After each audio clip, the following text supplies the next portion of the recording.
Seigneur. Mais d'où viennent-ils donc? Je pose cette question, à propos de tous ces compatriotes haïtiens, qui n'imaginent pas, l'avenir d'Haïti, sans avoir avec eux, ou derrière eux, ou devant eux, ou, à côté d'eux, le coach blanc, pour leur tenir la main, pour leur montrer le chemin, ou leur dire quoi faire, ou ne pas faire, pour le bien d'Haïti. D'où nous vient, cette génération d'Haïtiens, sans honneur, sans colonne vertébrale, sans honte, sans pudeur, sans mémoire, sans ave, sans caractère, sans valeur, sans envergure, sans conviction, d'une lâcheté qui fait vomir, et qui ne jure que par le blanc. Le blanc a dit. Le blanc a décidé, le blanc a parlé. Tels sont les mots les plus courants en Haïti de nos jours, tant au niveau des cadors de la presse locale qu'au niveau des politiciens eux-mêmes. Le blanc a dit. Et je m'excuse d'emblée auprès de tous ceux, vivants ou morts, qui font exception à cette généralité que j'affirme. En effet, il y a de quoi se poser la question, d'où viennent ces Haïtiens, si imprégnés de cette mentalité de reste avec, et de tchoul, à l'égard de tout ce qui est blanc. Cette génération de dirigeants, qui marchent constamment à plat ventre, devant tout ce qui est international, et qui demandent presque pardon, d'exister. D'où vient cette volonté d'être esclave, qui caractérise notre classe politico-médiatique actuelle? La volonté d'être esclave, pour reprendre cette expression chère au très regretté, Leslie Maniga.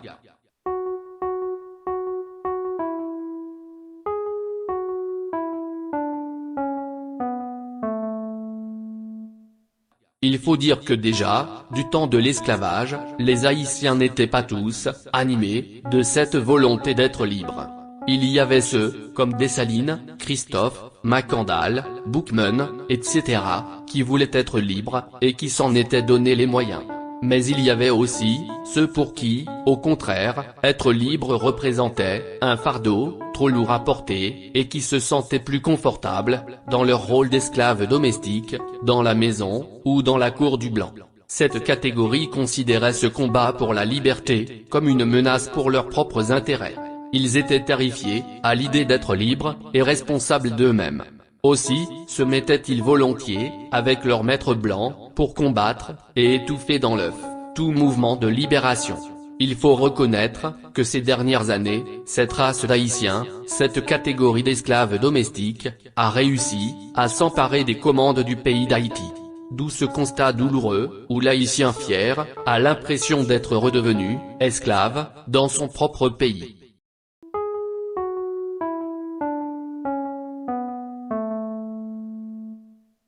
Si vous voulez un exemple tout récent, de ce dont je parle, vous n'avez qu'à vous rappeler, de cette nuit du 6 au 7 juillet 2021, où un président est mort assassiné, en laissant derrière lui, un pays totalement effondré. Voilà un homme, en parlant de Claude Joseph, qui avait ce jour-là, entre ses mains, toutes les clés, pour devenir un grand homme. Il lui aurait suffi, dans un discours solennel, d'en appeler sincèrement à l'unité nationale de tous les acteurs principaux du pays, les invitant formellement à s'asseoir autour d'une table, histoire de trouver dans la foulée une solution nationale concertée, ce qui lui aurait certainement permis d'être l'homme de la situation, et peut-être même d'entrer dans l'histoire comme l'homme qui aura sauvé Haïti du chaos. Mais c'était sans compter avec la petitesse du politicien haïtien d'aujourd'hui, car au lieu d'avoir fait cela, Claude a préféré se rendre dans les jupes de Madame Lalime, afin d'obtenir d'elle la permission d'être chef. Et vous connaissez la suite de l'histoire.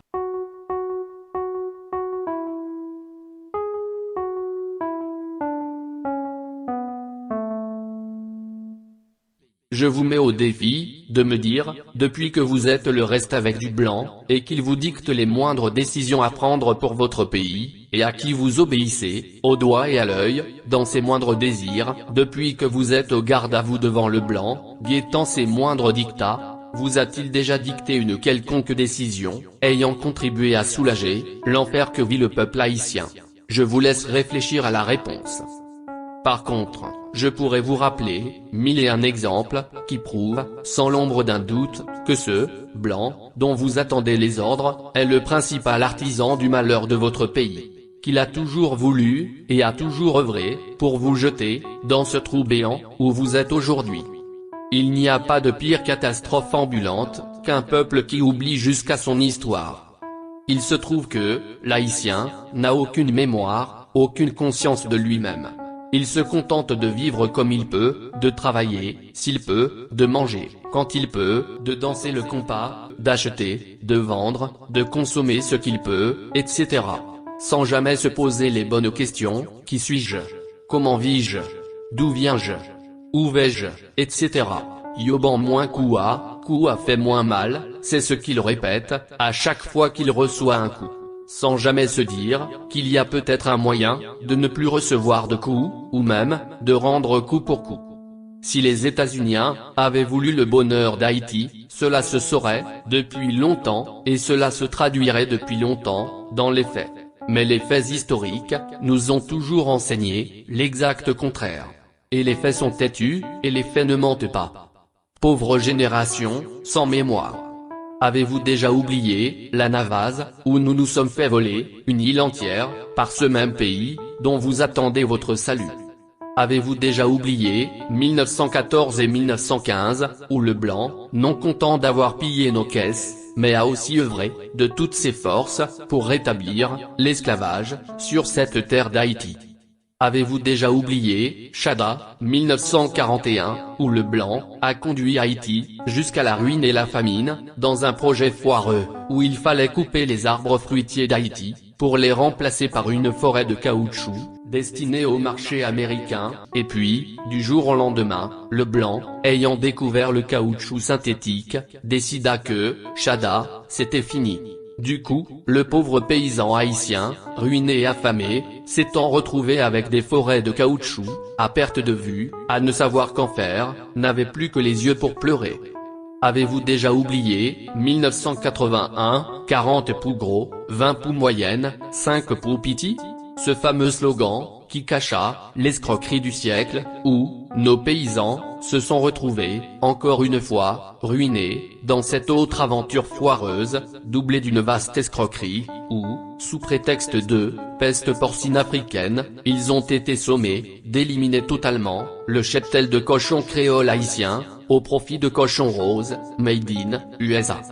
Avez-vous oublié le sida, où le blanc s'est empressé d'annoncer au monde entier, que Haïti, était le berceau de cette maladie honteuse? Afin de porter un coup fatal, au tourisme haïtien, au profit du tourisme dominicain, dont ils étaient actionnaires. Au point que, aujourd'hui encore, la plupart des imbéciles du monde entier, restent persuadés, que le sida, vient d'Haïti. Avez-vous oublié, qu'il fut un temps, où Haïti fut, un grand producteur de riz, et qu'aujourd'hui, nous ne produisons plus rien? Car le blanc, en avait décidé ainsi, afin d'être aujourd'hui, l'unique fournisseur de riz dans votre pays. Avez-vous oublié, tant d'autres épisodes du même genre, teintés d'escroquerie, d'hypocrisie, de trahison, d'extorsion, de spoliation, de tromperie, et d'entourloupe, dans les relations haïtiano-américaines, où Haïti fut systématiquement, le dindon de la farce? C'est sur ce pays-là, que nous comptons, pour sauver le nôtre. Nous devons être vraiment désespérés. Vous devez vraiment être désespérés, et idiots à la fois, chers dirigeants haïtiens. Si nous nous arrêtions de temps en temps, pour consulter notre passé de peuple, nous y trouverions certainement, de quoi sauver notre avenir, ou ce qu'il en reste. Et nous aurions réponse à bien des questions. Au moins, saurions-nous, les véritables intentions envers nous, de cette grande nation, entre les mains de laquelle, nos dirigeants insistent, pour placer l'avenir d'Haïti.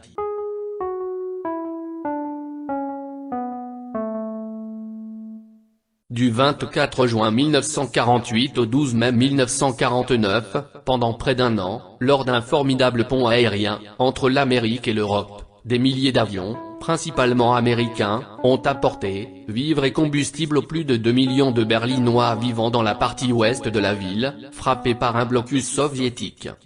Au total, 277 000 vols, auront apporté, quelques 2 millions de tonnes de produits de première nécessité. Les pilotes auront parcouru, 175 millions de kilomètres, et 78 personnes perdront la vie, en majorité, des aviateurs. C'est ce qu'on appela, l'opération Victuailles. Voilà comment font les États-Unis, lorsqu'ils ont envie d'aider un peuple en détresse. C'est un peuple qui ne manque pas de moyens, d'idées, et de détermination, lorsqu'il s'agit, de sauver les siens. Je vous raconte cette page d'histoire, rien que pour vous dire toute la puissance dont disposent les États-Unis.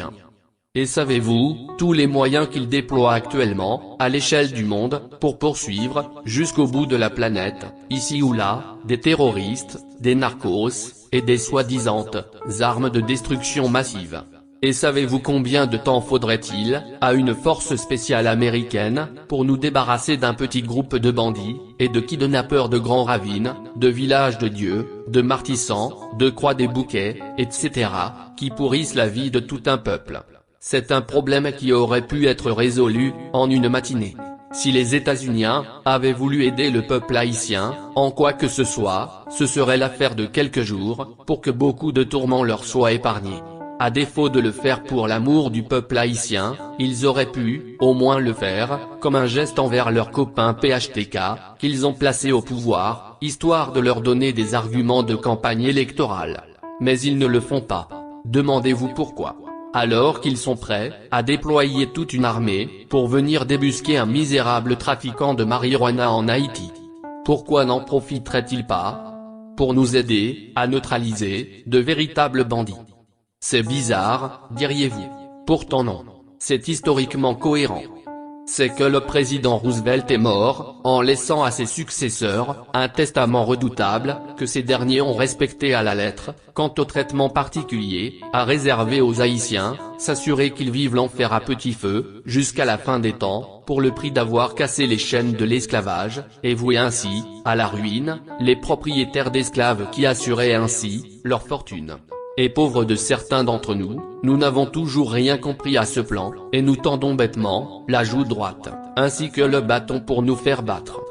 Voilà pourquoi je ne peux m'empêcher de regarder, avec un certain mépris, tout Haïtien qui, ignorance ou intérêt, pense encore, que son salut ne viendra que de l'oncle Sam. À l'instar de cette anecdote assez croustillante, racontée par Jochemi Jean-Baptiste et Pascal Adrien, lors de la promo de leur ouvrage écrit conjointement, Haïti tout uni. Rappelez-vous cet épisode du Pays Loc, où tout était sans dessus-dessous. Le président était, comme à son habitude, aux abonnés absents. Il fallait quelqu'un pour parler au peuple. Alors, le Premier ministre, Jean-Henri Séan, s'est dévoué, pour une adresse à la nation. Mais à une heure de son intervention télévisée, il reçut un appel du cabinet présidentiel de Jovenel Moïse, je cite, « Arrêtez tout. Car le blanc a dit, que c'est le président, qui doit parler. » Fin de citation. Voilà ce qu'est devenu, le pays de Jean-Jacques Dessalines.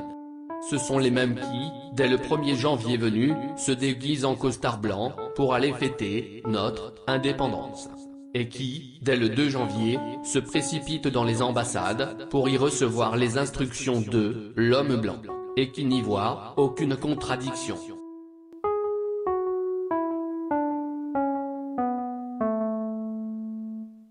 Sachez-le, une bonne fois pour toutes, pauvres sots d'Haïtiens, et soyons clairs et précis, le salut d'Haïti, ne viendra jamais, des États-Unis, pour une raison bien simple, c'est qu'ils ne veulent pas, que vous soyez sauvés, bien au contraire.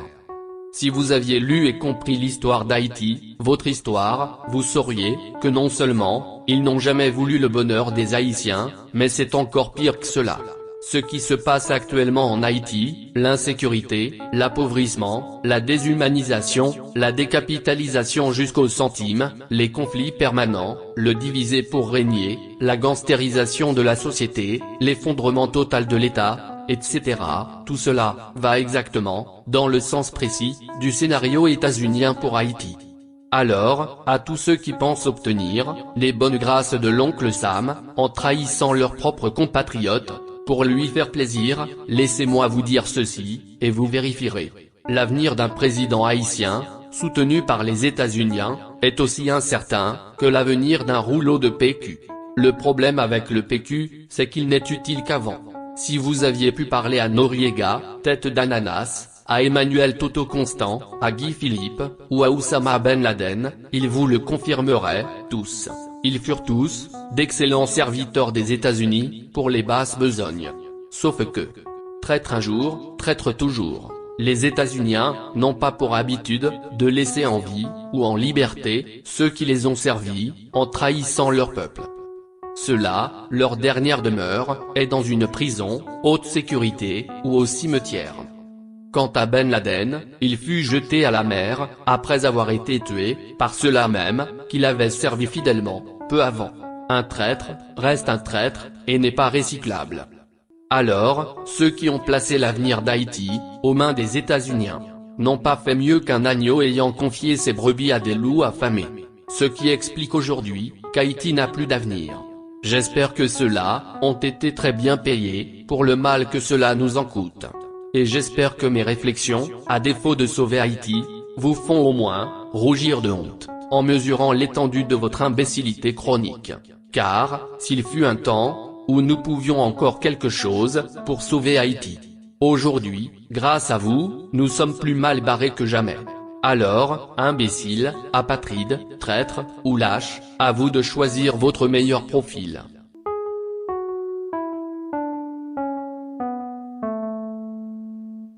J'espère, qu'en ayant fait tout ce que vous avez fait pour plaire aux Blancs, vous n'attendez pas de lui, en échange, un merci, ou un respect.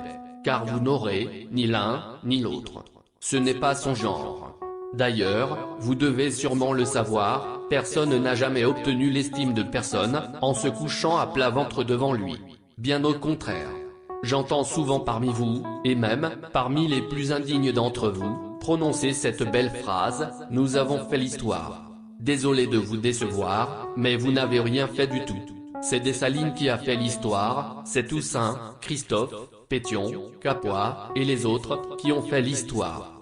Quant à vous, génération d'Assalos, votre histoire se résume en une suite de pantalonnades, de soumissions honteuses, de redditions sans condition, de défaites en rase campagne, d'aplatissements devant le blanc, etc. Voilà jusqu'ici, l'histoire que vous avez faite, et que vous laisserez à vos enfants. Il ne vous reste plus qu'à écrire votre propre histoire, et alors, nous en reparlerons.